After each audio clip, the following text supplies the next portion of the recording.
video on some suet dumplings. So, normally when I'm making suet dumplings, they're not really dumplings, they're cobbles, because I put them on top of the stew. So, and it's not a stew, it's a casserole. Stews are cooked on top of the stove, hence like stewed apples, and casseroles are cooked in the oven, covered. I think this one that's cooked in the oven isn't covered. But anyway, casserole, and not dumplings, because I bake them in the oven on top of the casserole, so they crisp up on top, soak up juice from the bottom and crisp up on the top, and then they're fluffy and light and delicious. But they're cobbles, so yeah, my mum lied to us. So, but no, it will have been her parents that always called them stew. We called it stew and dumplings, but it was actually casserole and cobbles. Sounds alright, isn't it? Casserole and cobbles. That's much better than stew and dumplings, isn't it? Casseroles. But anyway, so I've always baked them on the top of a casserole, stew, and never dunked them in the casserole. And I suppose why is this going to be a longer video than it needs to be?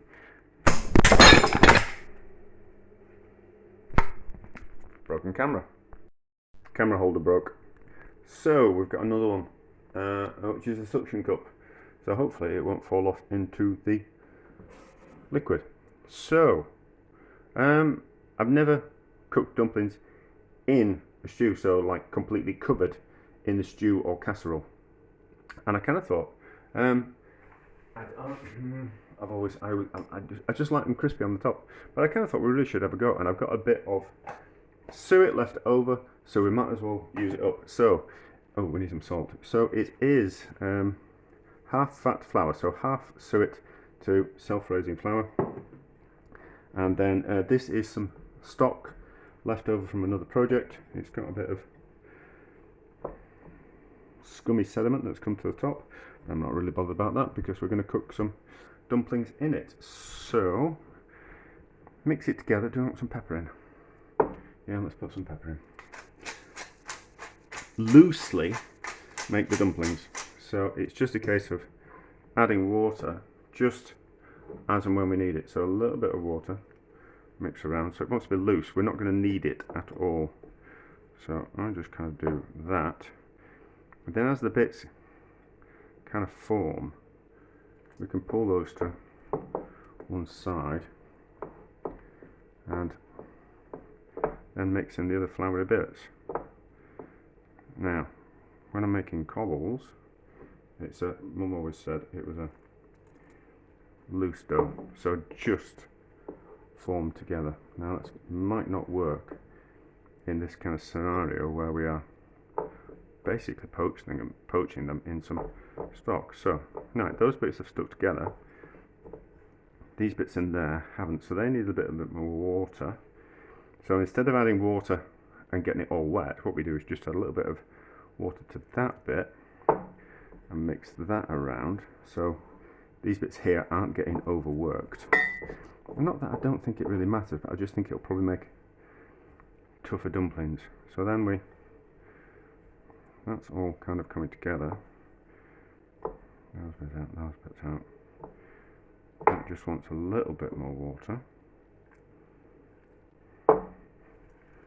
like that, and then we can gingerly combine those together, and then we're going to drop dumplings in this stocky liquid, which should be delicious because I've cooked vegetables in it, I've cooked chicken in it. What else am I cooking it? Oh, some chickpea water went into it as well, so the cooking liquid from the chickpea. So maybe a little bit raggy like that. It is kind of simmering, but maybe just a little bit more, and that's a little bit too big. We kind of don't want them to, no, that's going to be too much. We don't want them to boil to bits. We basically just want the flour to set and then just gently poach them, but not boiling, so don't boil to bits. Although I've never done this, so I've not researched. Like most things, I think I'll just get on with it. get on with it. I kind of think I know enough about food that we can just have a go. And if it goes wrong, to be honest, that's just as interesting as things go right. If things go right, you kind of go, yay, that works. We don't need to kind of think about that anymore. Or if things go wrong, we can go, ooh, that's gone wrong. Why did it go wrong? How, in future, next time we do it, can we make it go right? Which is just as interesting. Gives me something to think about while I'm swimming or while I'm out walking or while I'm doing yoga. My yoga teacher said to me the other week she could hear me thinking instead of relaxing.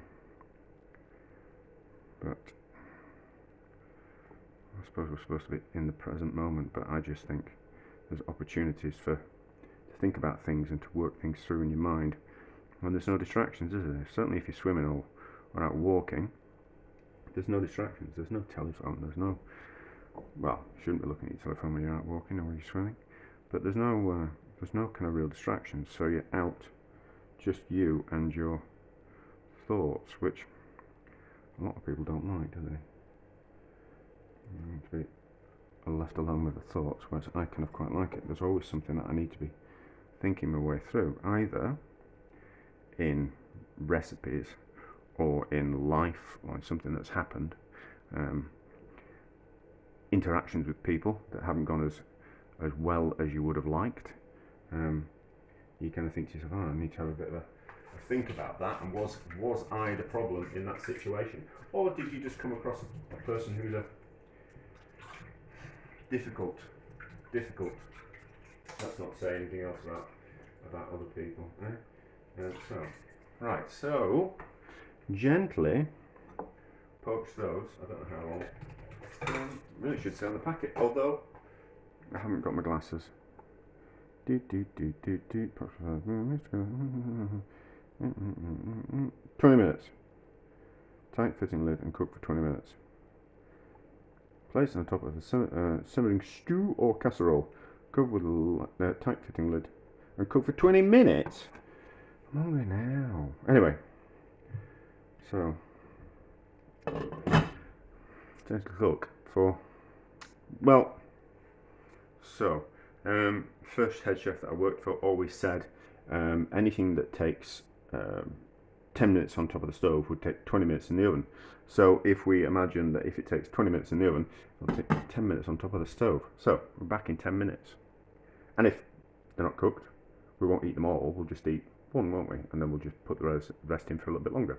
I've had 10 minutes. I think they're ready. Nice and soft.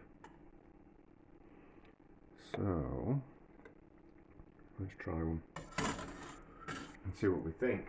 Have I got a spoon? Yes, I have a spoon. Certainly cooked all the way through, but they're a little bit wet. I think they're going to be a bit soggy.